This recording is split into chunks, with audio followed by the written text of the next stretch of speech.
Umar wa Uthman wa Ali wa sahabatihi ajma'in. Para hadirin yang dimuliakan Allah, sampai pada hari ini, yakni hari di mana setiap tahun kita mengadakan khutbah akhir zaman dengan harapan agar Allah Subhanahu wa ta'ala melimpahkan karunia-Nya, rahmat-Nya kepada kita semua dan menjauhkan kita semua dari azab dunia dan azab akhirat.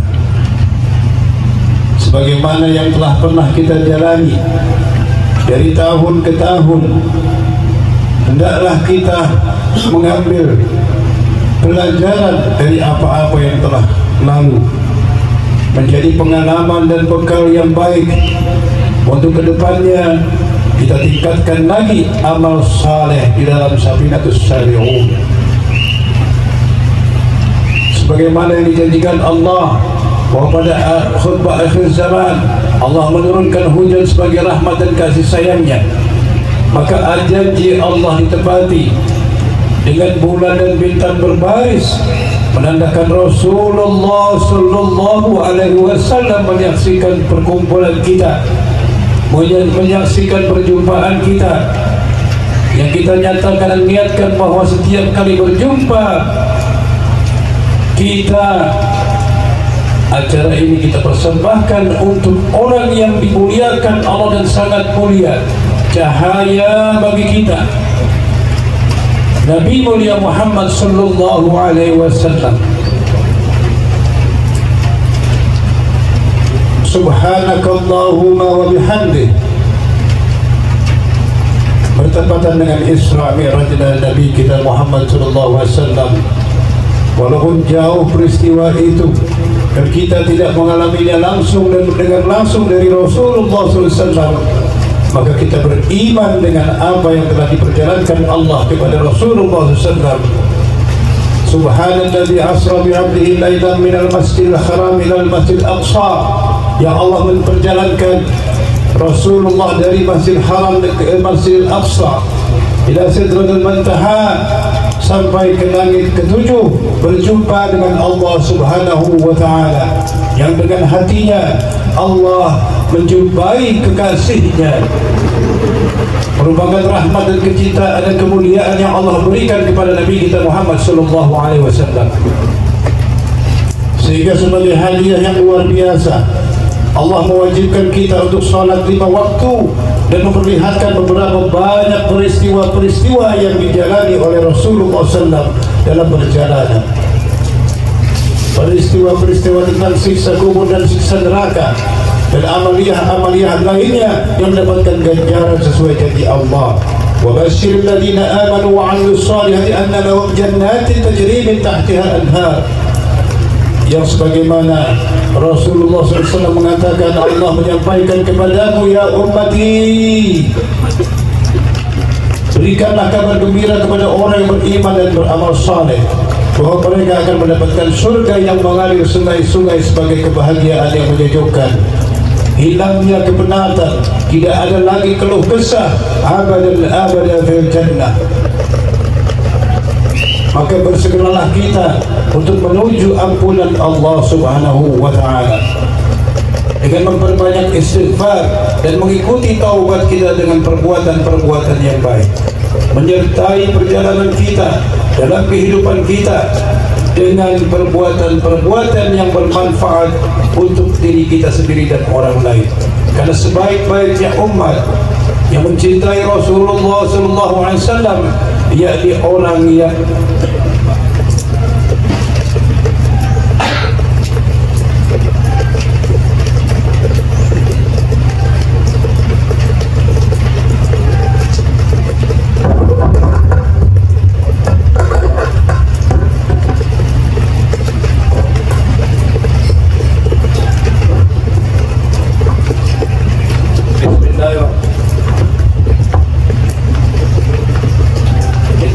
muslimin rahimakumullah.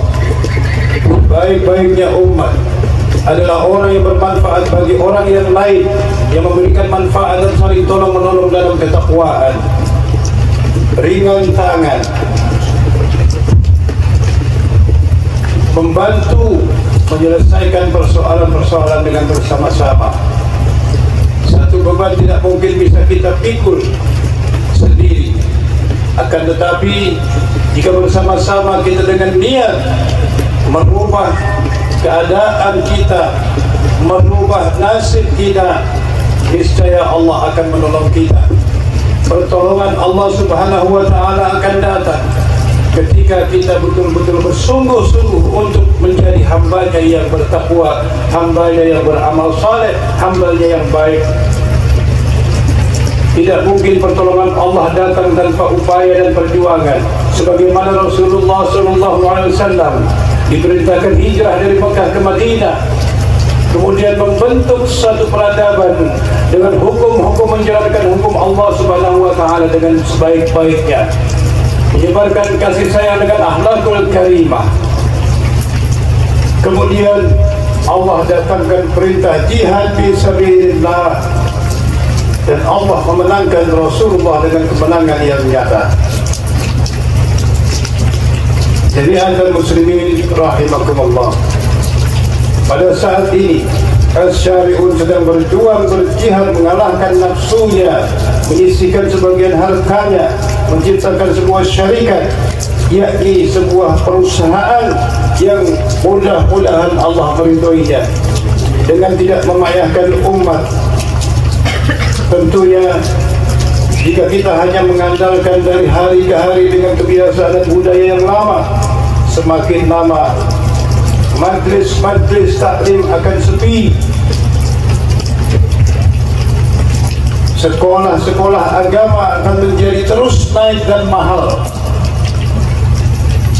Persaingan pendidikan dan perekonomian menjadi tantangan yang berat bagi umat Islam di seluruh dunia. Saya mengatuk hadirin mengajak semua umat Islam di dalam Safinatus Syari'un. Jika tidak bisa berbuat baik dengan hartanya, maka berbuat baiklah dengan tenaganya. Jika tidak bisa berbuat baik dengan tenaganya, berbuat baiklah dengan ucapan-ucapan yang diridhai Allah dan yang baik. Jika ucapan pun tidak mampu, maka duduklah dan diamlah. Jangan menghina atau jangan membuat kerusakan. Sebagaimana Allah berfirman, telah nyata kerusakan di daratan dan lautan dengan sebab tangan-tangan manusia. Jangan menyalahkan ketika sesuatu musibah menimpa satu kaum, kecuali ada iradah syariah dan iradah kauniyah yang terjadi di atas negeri tersebut, sehingga Allah memurkai tempat tersebut. Maka mari sama-sama kita jaga lingkungan kita, keluarga kita, tanah kelahiran kita, dan di mana kita berpijak, agar kemaksiatan terus terkikis dengan perbuatan-perbuatan yang baik. Jauhi perbuatan kaum Sodom, LGBT, yang Allah mengancam dengan memutarbalikkan bumi yang akan terjadi di tanah yang sedang terbakar dengan kemurkaan Allah. Allah mengancam, Nabi Allah Khidir mengatakan, akan Allah timpakan di tanah itu hujan yang deras dengan bebatuan es yang sangat keras. Kemudian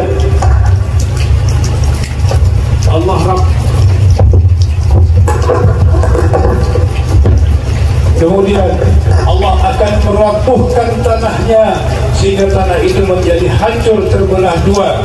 Bahkan gedung-gedung yang tinggi menjulang-bulakan masuk ke dalam tanah sebagai peringatan bagi orang-orang yang masih lalai dengan peringatan-peringatan Allah yang telah nyata. Jami'atul muslimin wal muslimat rahimakumullah, tidak henti-hentinya saya meneruskan perkataan Nabi Allah Khidir alaihi salatu wassalam dengan cara yang diajarkannya, dengan jalan yang ditunjukkannya, bukan untuk kepentingan dunia. Tidak sedikit pun saya meminta upah dari kalian semua, hanya meminta ganjaran yang terbaik pada sisi Allah Subhanahu wa Ta'ala.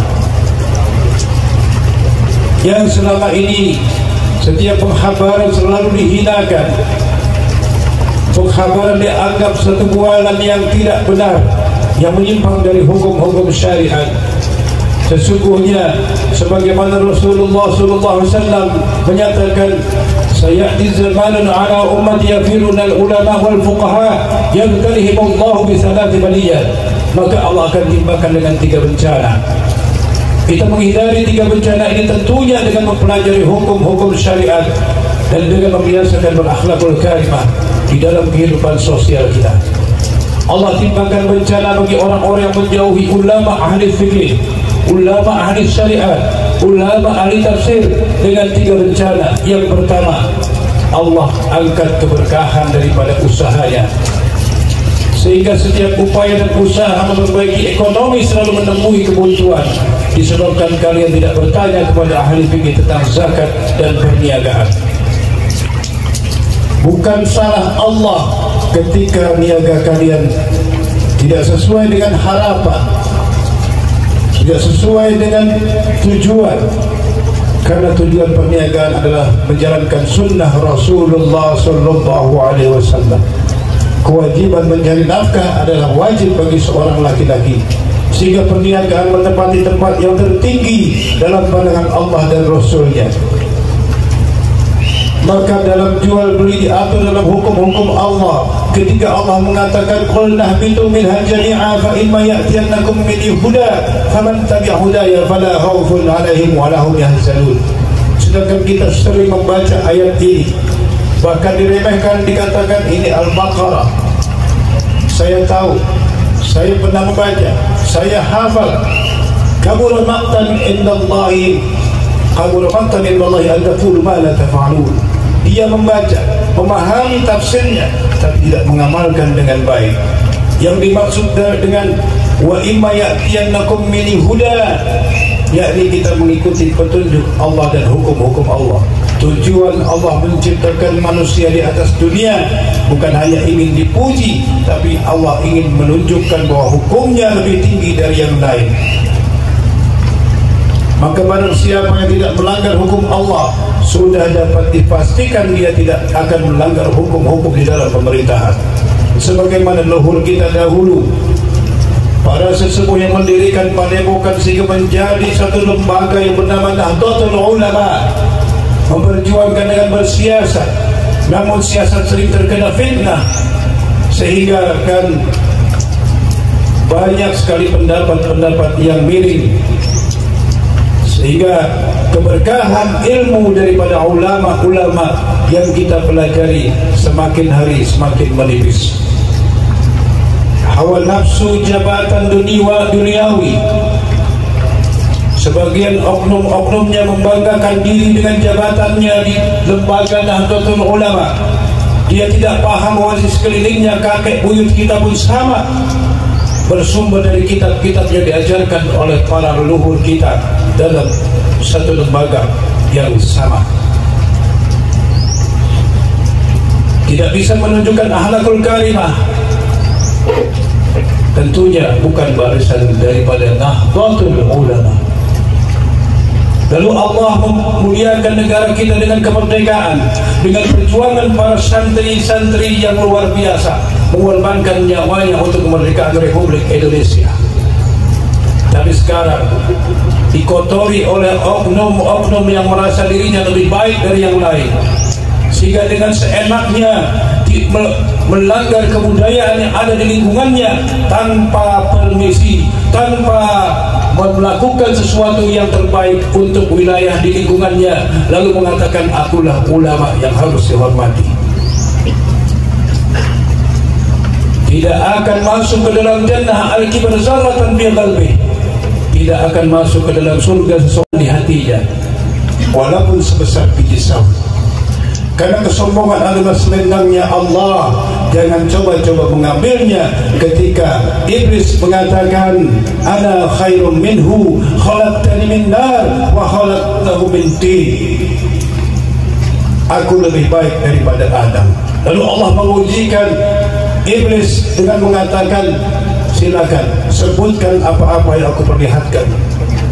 Iblis tidak mampu menyebutkan sesuatu. Nabi Allah Adam yang taat kepada Allah dengan ilmu yang wasi'ah, Sebelum diperintahkan dia tetap diam. Sebelum ditanya oleh Allah, Nabi Allah Adam tetap diam. Inilah sikap yang baik yang dicontohkan dari Nabi Allah Adam hingga kepada Rasulullah sallallahu alaihi wasallam yang menyatakan inna bu'ithu liutammima makarimal akhlak. Akhlak mulia sudah ditunjukkan oleh Nabi Allah Adam dengan tidak memulai perdebatan, dengan tidak menunjukkan keilmuannya, tawaduknya, sehingga Iblis mengatakan dia pasti tidak bisa memahami karena aku 80.000 tahun berada di atas dunia. Ketika Allah memerintahkan untuk menyebutkan apa-apa yang disebutkan, Iblis tidak mampu menyebutkannya. Dan diperintahkan kepada Nabi Allah Adam untuk menyebutkan nama-nama sesuai dengan fungsinya.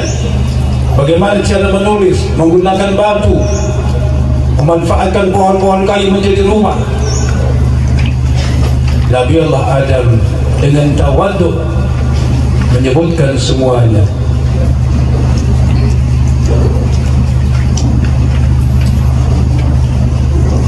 Jami'ah muslimin yang dimuliakan Allah, marilah sama-sama kita meningkatkan ketakwaan kita dan kembali kepada budaya kita yang indah, budaya tegur sapa, budaya saling menghormati. Jangan masukkan budaya-budaya yang keras di dalam lingkungan kita. Ingat bahwa bumi yang kita pijak adalah milik Allah, harta yang kita miliki adalah milik Allah, bahkan dari ujung rambut sampai ujung kaki kita adalah milik Allah yang telah akan diminta pertanggungjawabannya oleh Allah Subhanahu wa ta'ala. Pakailah umur kalian sepuas-puasnya, waktu kalian sepuas-puasnya. Apapun benda-benda dunia yang ada di lingkungan kalian, di dalam rumah kalian, nikmati sepuas-puasnya. Padahal satu helaan nafas, satu rambut yang jatuh ke atas tanah akan ditanya oleh Allah Subhanahu wa ta'ala kelak di yaumul hisab. Apakah rambut kalian yang jatuh dalam keadaan kering telah terbasuh dengan hukum syariat dengan baik? Apakah kuku yang jatuh ini sesuai dengan syariat yang baik? Apakah jam tangan yang kalian miliki ini telah bisa menunjukkan bahwa kalian taat dan tepat waktu tentang sholat? Apakah istri yang di sisi kalian telah terpenuhi batiniahnya dan zahiriahnya? Apakah tetangga kalian telah terpenuhi hak-haknya? Apakah kalian mampu menjaga lisan kalian terhadap tetangga kalian? Apakah tanah kalian itu mampu untuk membuat kebahagiaan di lingkungan kalian? Apakah kendaraan itu mampu untuk mengantarkan kalian ke jalan Allah? Semua akan diminta pertanggungjawaban oleh Allah. Maka ketika kita bersabar atas kezaliman tetangga kita, maka ketika kita bersabar atas kesombongan orang-orang yang kaya, maka ketika kita bersabar mengadukan hanya kepada Allah apa-apa yang kita rasakan, kita kembalikan kepada Allah, memohon ampunan kepada Allah, maka di sanalah pertolongan Allah yang akan lebih cepat datangnya. Yang itu dulu ya. Maka Rasulullah mengajarkan, Allahumma inna na'udzubika min jaris su'. Ya Allah, aku berlindung kepada Engkau daripada tetangga yang buruk, wa min laili su', daripada malam yang buruk, wa min nahari su', dan daripada siang hari yang buruk, wa na'udzubika ya Rabbana minal qaumiz zalimin.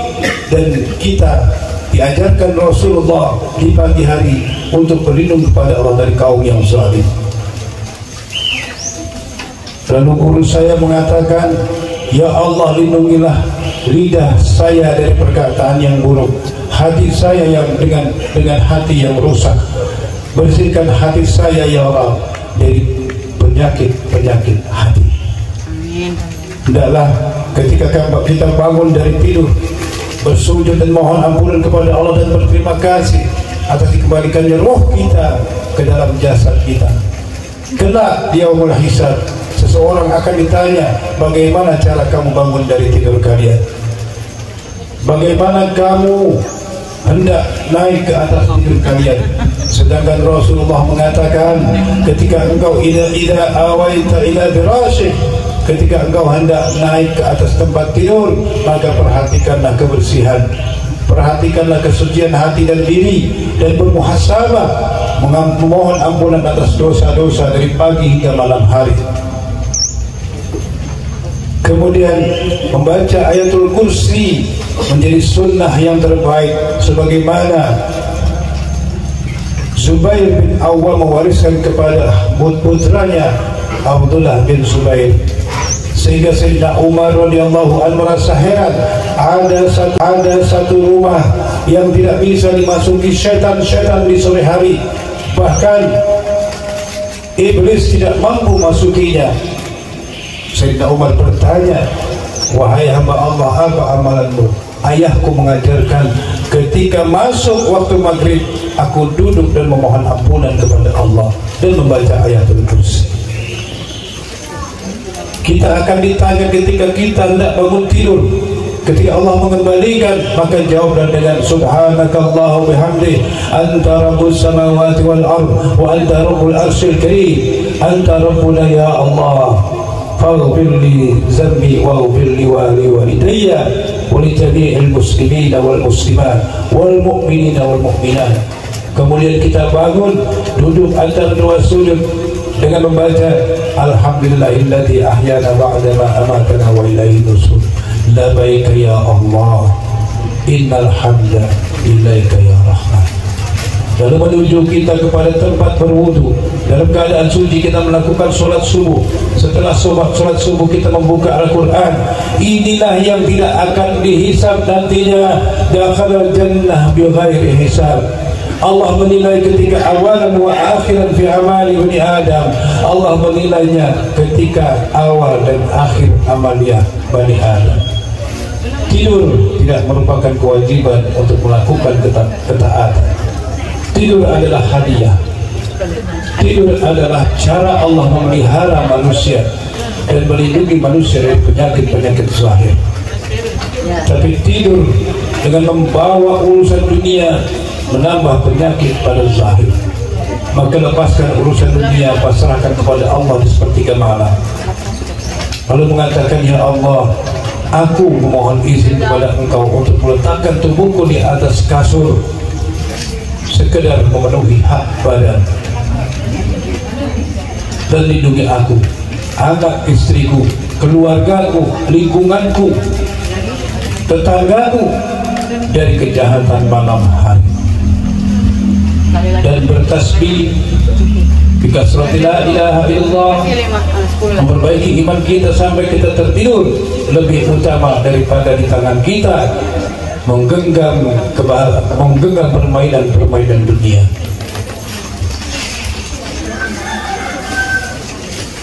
Jami'atul muslimin rahimakumullah. Di dalam acara khutbah akhir zaman yang kedua ini, setelah nanti kita berpisah sementara dan mudah-mudahan kelak kita dipertemukan kembali di dalam jannah, menjadi hamba-hamba Allah yang tercatat mendapatkan syafaat dari baginda Nabi kita Muhammad SAW. Telah kita saksikan betapa banyak orang-orang yang telah mendahului kita dalam gambar yang terpampang di hadapan kita. Apakah kita hanya memandang, tidak memberikan hadiah, tidak memberikan hadiah yang terbaik, yakni anak-anak yang saleh? Jadilah kita anak-anak yang saleh, yang bersedekah, yang rajin mendoakan. Ziarah itu tidak begitu penting jika dilakukan tidak memahami tata cara dan adab berziarah. Maka patutlah belajar tentang adab-adab berziarah, bukan hanya menyatakan bahwa fulan bin fulan adalah leluhur saya, dulunya bisa terbang, bisa jungkir balik, enggak lempar dibacok, jawara dia, kemudian kita hanya bicara kabur maqtan indallahi an taqulu ma la taf'alun, menceritakan kebaikan-kebaikan tapi dirinya tetap tidak melakukan kebaikan lebih baik daripada leluhurnya, ini adalah perbuatan yang sia-sia.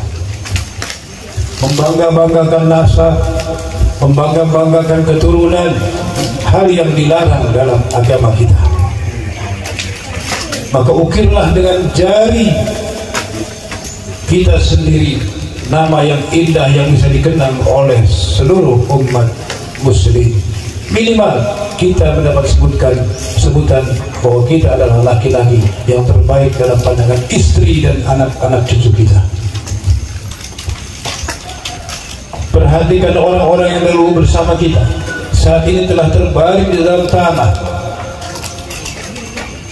dan mudah-mudahan dengan berkumpulnya kita di sini saling menasihati dalam ketakwaan, pahalanya mengalir pun untuk mereka yang telah berpulang ke rahmatullah.